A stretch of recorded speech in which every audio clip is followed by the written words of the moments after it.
presents Around the Table with Coach D and the Fat Man. What's up, everybody? It's the B.O.B., and I am here with Coach D. Coach Dodge, how are you doing today? I'm great. How are you, Bob? I am doing great. This is Around the Table with Coach D and the Fat Man. That's Coach D, and I'm the Fat Man. This is the podcast we talk about whatever we want. Coach, I wanted to touch base a little bit on some things that can be a little frustrating to fans, a little controversial, I guess. But it is the lack of opportunity that some coaches get to get to really show what they might be able to build. And this is across all sports, across all levels of all sports. Some coaches have a little bit more of a leash than others, and sometimes it doesn't seem fair. Coach, what do you think about? Yeah, I'll bring up Gerard Mayo, first year head coach, has never been a head coach before. Considered, well, I mean, I consider him a New England Patriots great. Was given one season to go 4 and 13, and the Patriots they let him go. I don't know. I don't really know what that shows as an organization. I don't really know what that allowed Coach Mayo, again, a first-time head coach in the NFL, to really show. What are your thoughts on those types of situations? This isn't the first time it's happened in sports, and it's not going to be the last. No, of course not. So I think it's just one of those situations where it's hard. Like, what's going on with the team? How bad was the record? What's going on beyond a bad record? Is the team improving? Are they getting worse? Are they just kind of staying stagnant throughout that whole season? I think it's complicated because I think there's a lot of things that could be at play in this situation. It seems like a lot of people felt like the Patriots looked undisciplined this whole season, like they weren't learning from their mistakes, and not just that, but it seems like people think that Mayo didn't handle himself with the most maturity this season, and I think maybe those three things could be part of it. And maybe it could just be that Vrabel's available and they're just willing to dump one coach for one they wanted more. Because, I mean, when you look at Belichick, he didn't have a positive season when he started way back in the day, and the Patriots kept him. So I feel like there has to be something more to it than just a negative record. Yeah, I mean, there has to be something at play. I know there was a conspiracy theory that Jared Mayo was going to. So, as a lot of people that follow the SWFL know, that number one overall pick in the SWFL draft is very coveted. New England Patriots held that pick in their hand. They had their own destiny. All they had to do was lose the last two games of the season. And that wasn't something that Coach Mayo was willing to do. The conspiracy comes from the fact that he felt that the Patriots were unwilling to commit to him beyond this season. So he said, you know what? You don't commit to me after this season, you're not going to have that first overall pick next year. Were the Patriots going to probably use the number one overall pick? Absolutely not. But we know what teams are able to give up in order to move up into that number one pick. Near the end of the season, as the season went on, people started talking about how good of a quarterback they could see Drake May being in the future. Obviously, the Patriots were not going to draft another quarterback. They also probably weren't going to draft Travis Hunter out of Colorado. So they were going to have a plethora of opportunities to improve their team next season by trading away that number one overall pick to a team that really needed a quarterback, and they were going to reach on a player like Shedeur Sanders or potentially Cam Ward. Again, Jared Mayo said, forget you. You're not going to commit to me. I'm going to do my best to win some of these games. And he did, and cost them the number one overall pick. Should Mayo been given another opportunity? I believe, and I'm gonna drop down to the SimWorld U level for a minute and say, I believe that any coach who's given an opportunity at any program, I don't care what program it is, um, it could be a top tier program like Ohio State, Alabama, Penn State, whatever, or it could be a low tier program like Middle Tennessee State, Kennesaw State, whoever you want to pick. Um, I believe that any coach should be given 5 years to show it, again, 5 years is a long time. Are there some things Yeah. that might happen in the first 2 or 3 seasons where you're like, yeah, this probably really isn't it? Probably. But at a SimWorld U level, you have to bring you're starting with 180 to 100 guys who aren't your guys. That's not your team that you built. So if you come in running a option offense as a coach and you have Peyton Manning back there, I can't judge you on a coach with Peyton Manning back here running the option because that's not what he does. So to me, you need to give him 5 years. That gives him enough time to get his recruiting classes in. That gives him enough time to get his players and his types of players in, and it'll let you know, is this the guy or not? Obviously, when you think of the upper tier teams, the fan base wants those wins. Mhm. The fan base wants those wins now. Everybody wants those wins now. It just at the cost of building a long-term successful program in the SimWorld U level and also at the professional level, you need to give people time to grow and to improve. You have somebody like Brian Flores, who he improved after his first season with the Dolphins, took a little bit of a step back, lost or won one less game than he did, and they let him go.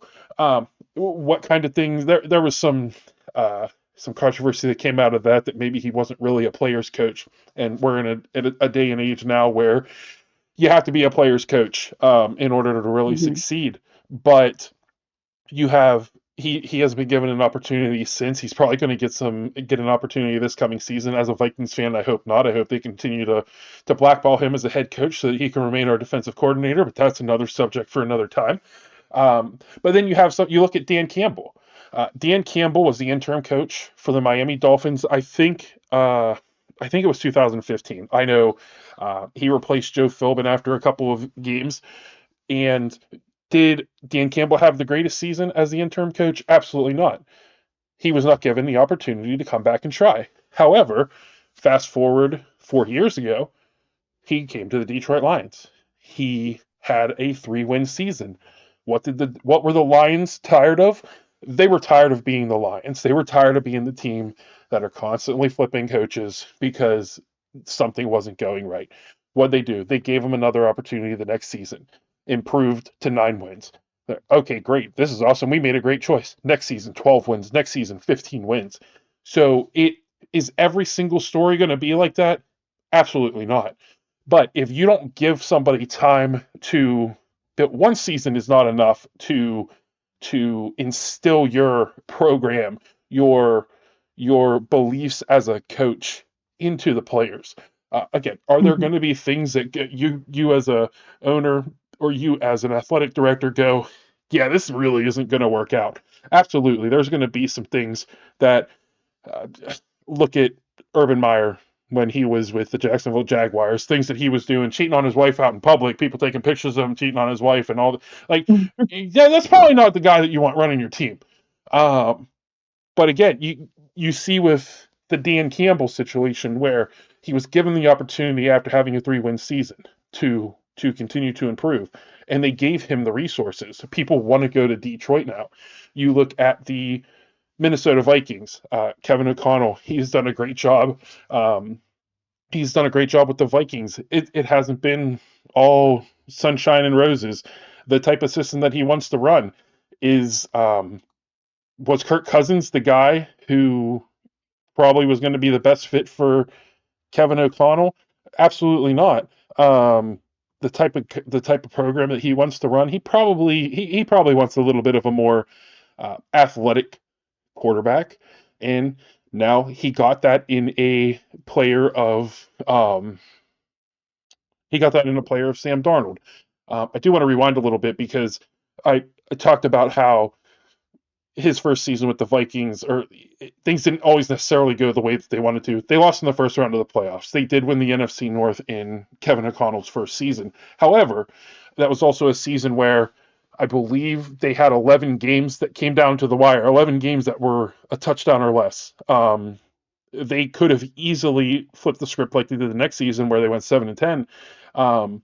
They could have easily flipped the script in that first season. And would Kevin O'Connell been given the opportunity to come back for the Vikings if instead of going 11-0 in those games, he went 0-11 or 3-3 and 3-8, something? I can't do math, but if the script was flipped, would Kevin O'Connell be the Minnesota Vikings head coach right now and the coach of one of the top teams in the NFC? Probably not, especially if he went back-to-back seasons with a losing record. But yeah, I mean, it's a shame that we're in such a, and this is sports forever.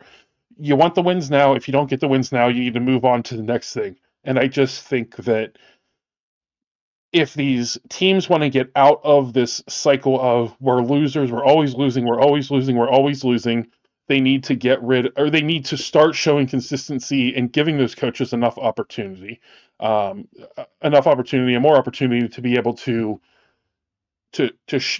instill their system, instill their beliefs, get their players in.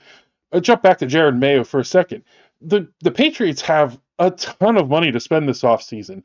I was listening to ESPN this morning, and they talked about how whoever that next coach comes in, they're probably going to have to spend all this money and bring all these players in, and it's going to look like they made the right decision.